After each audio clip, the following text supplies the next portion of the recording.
Okay, welcome back to my Jurassic Summer. Today we're on my favorite sequel in the series, The Lost World Jurassic Park, which I actually have a first edition copy of the novel. That being said, I'm not really gonna go over the differences, although I may point a few out because the differences between the book and movie in this case are far more numerous than in Jurassic Park. One interesting thing is Spielberg wanted to do the sequel centered around Malcolm, but he was listed as dead in the first book, so Michael Crichton basically explained he was found alive in the morgue just to have him alive in the book, even though he survived in the movie, but because the movie was still going to center around him, they needed the framework for a story centered around him.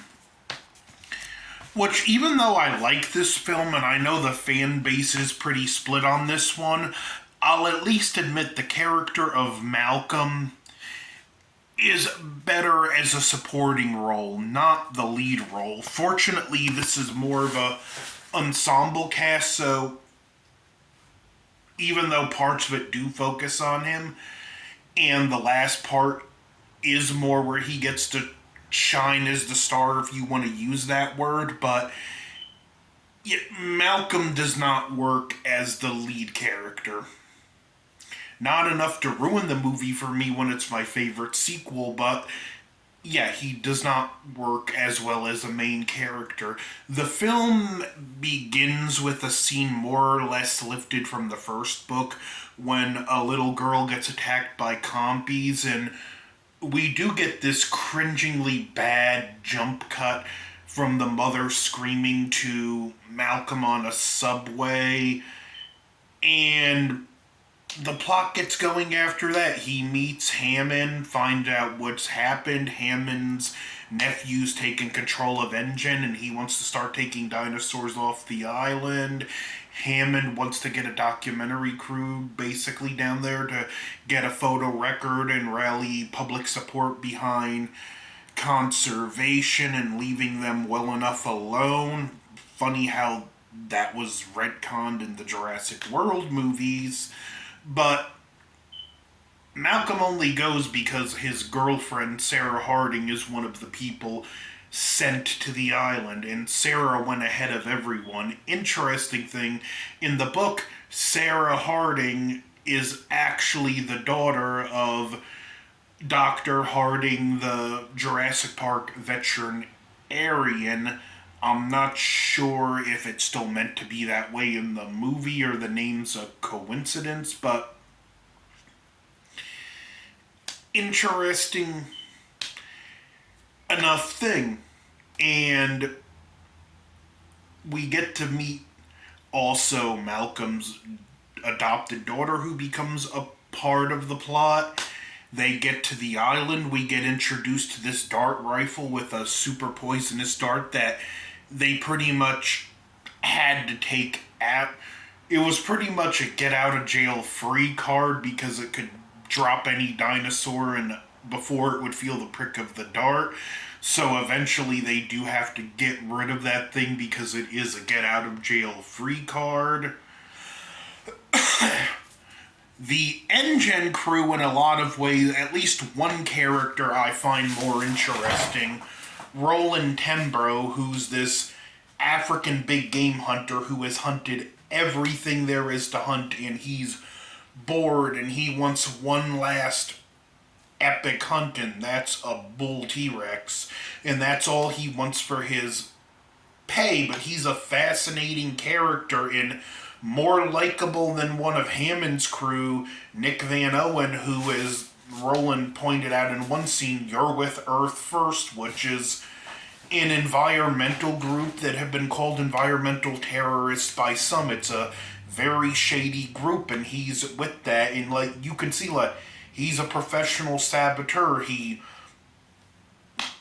basically sabotages the whole Engine operation, destroying their communications equipment by releasing the dinosaurs.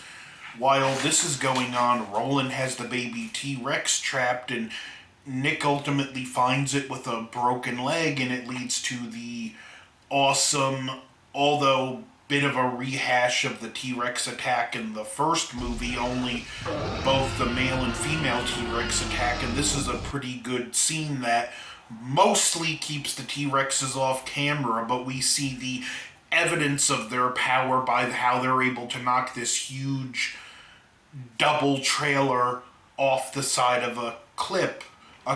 We get a character who a lot of people hate the scene where Eddie Carr dies because he's such a good person and they give him a horrible death. Well, Jurassic Park has always, well, the first two movies especially, I would say are very mild to light horror. And yeah, when you introduce horror elements, it's not really horror when unlikable characters are meeting terrible ends. You know, you gotta have likable characters meet terrible ends to truly be horror. And I don't mind it. I think it works for the scene. He gave his life to save the others, and both teams, Hammond's team and the engine team, have to team up. And I like the interactions because even Roland, he brought up the Rex just fed. They won't hunt us for food. And Malcolm's like, you're talking about Eddie. He gave his life so we can live. And he just points so his troubles are over. And Roland's not saying that to be mean or heartless, but he's talking about the practicality. He's thinking like someone who has survived in the wild with predators, and he's just stating that fact that for now we could be safe, but we also see he does have concern for people. Like when he sees blood on Sarah's shirt, he checks to see if she's okay. There's a couple nice scenes between him and Nick Van Owen, one of which Nick does the dumb thing and grabs his 500 Nitro Express Elephant rifle and looks down the barrel. Yeah, brilliant gun safety. And probably my favorite altercation in the movie, where he's trying to get friendly with him, but he just wants to get close to sabotage the gun. And he's like, you seem decent.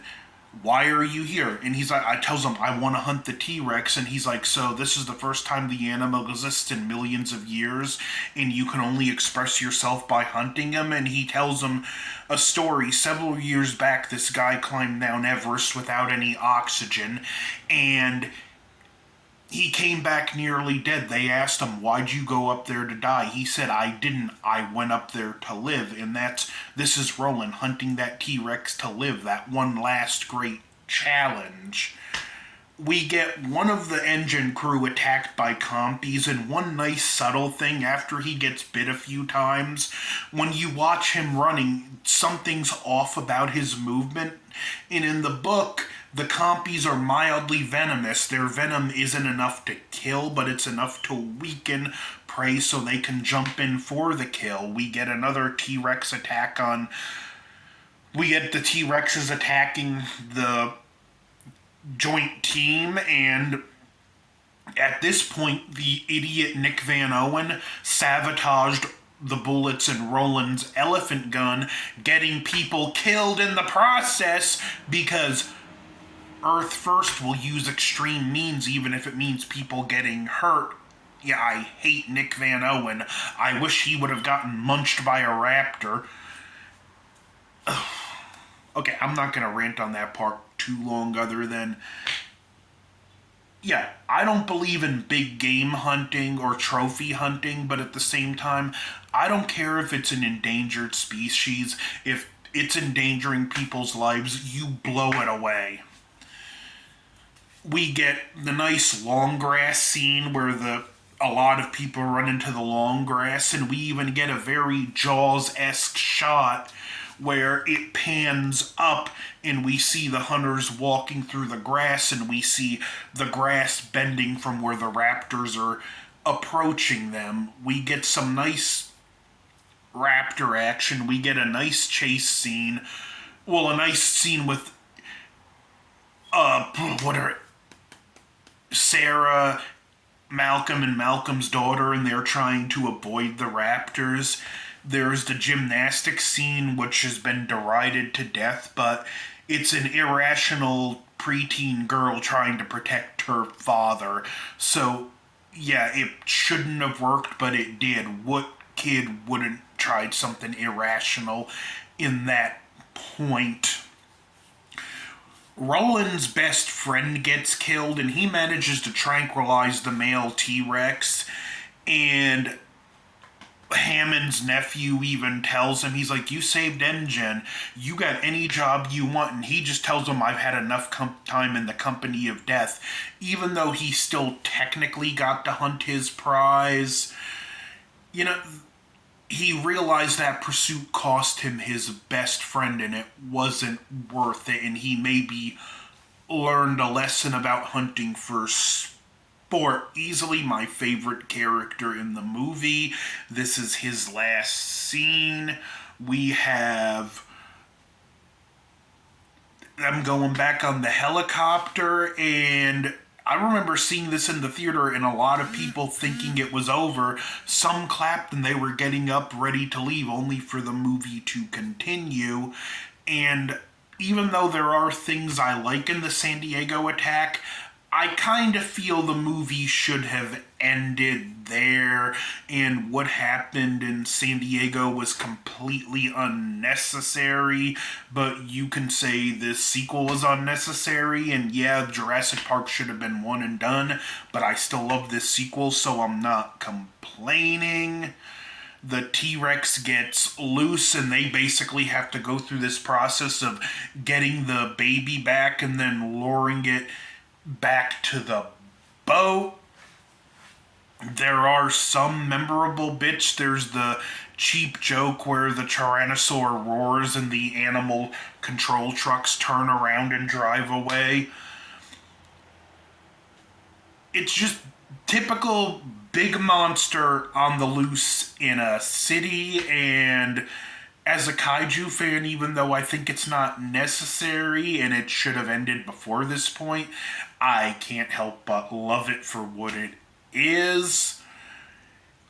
Eventually, they get the baby to the boat. Hammond's nephew runs on to go after the baby, and he gets wounded by the bull T-Rex and killed by the baby. Again, what I said about horror needing likable characters. Him meeting this death was not a horror. He got what he had coming to him.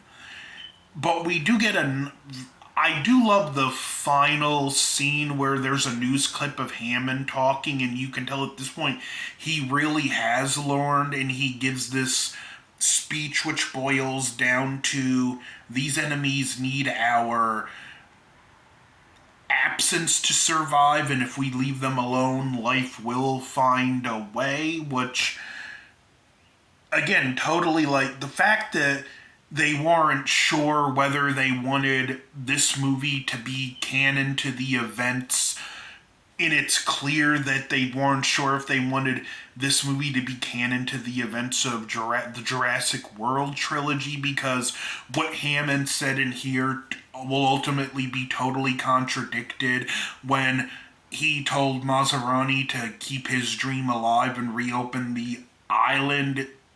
But yet in Jurassic World Dominion, we see at the end the two T-Rexes from this Site B island in the Lost World, so it's kind of a schizophrenic messaging, and yeah, it is what, as I said, this never needed to be a series. There was not a strong enough foundation, and with the more movies they make, the cracks show, but this is my favorite sequel in the franchise, one of my favorite movies of the 90s.